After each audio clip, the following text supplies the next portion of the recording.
This is Toronto, Canadian city next to Lake Ontario with a beautiful island. The city known for its CN Tower, for its winter activities, for its growth in business and finance, and for its fast growing house market and distance between social classes. Average income in Toronto ranges from less than 20k to more than 250k per year. And these poor and rich neighborhoods are closer than you think to each other.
To better understand the inequality situation in Toronto from real estate point of view, we interviewed Mrs.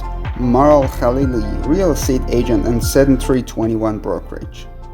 We first wanted her to tell us about her observations regarding change of affordability of rental and owning properties in Toronto.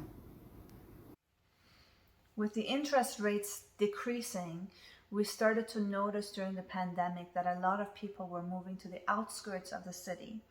And instead of living in condominiums, they started to purchase houses because they needed more space. And this increased the value of the properties on the outskirts of the cities by quite a bit. And so clients that had been saving to purchase their dream home all of a sudden were again falling behind because they didn't have sufficient funds for the new normal prices that the market was dictating.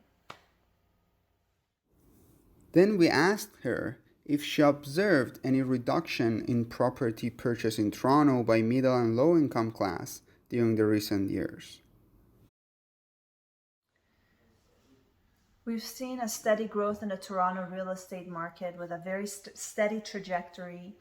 And one of the things that the government has put in place that has helped a lot of purchasers ensure that they could hold on to their properties in this growing market with the increase of interest rates coming is the stress test. We've had that for the course of the last few years, and it has ensured that purchasers are qualified above what they can afford, so that as the market has been growing and interest rates have been increasing, they could still hold on to their properties.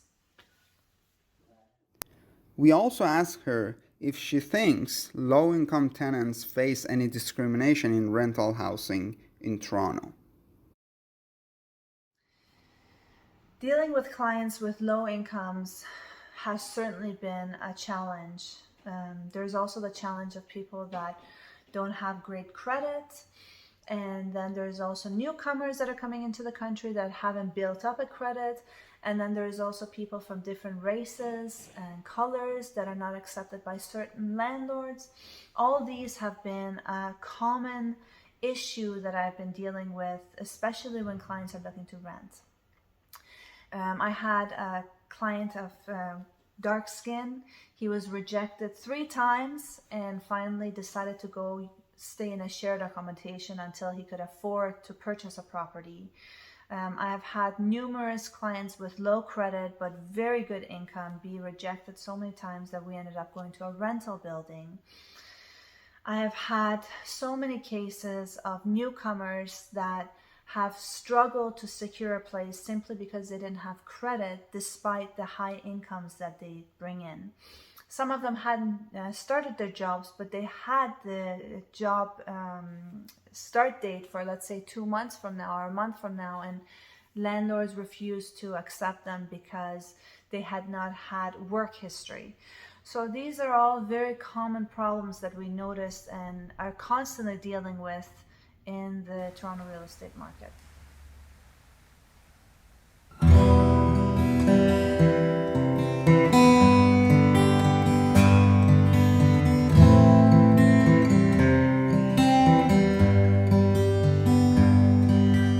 Had different hair when I saw you last. You flew away, flew when you could have fought, but you did fight. You went so many rounds, delivered one shot at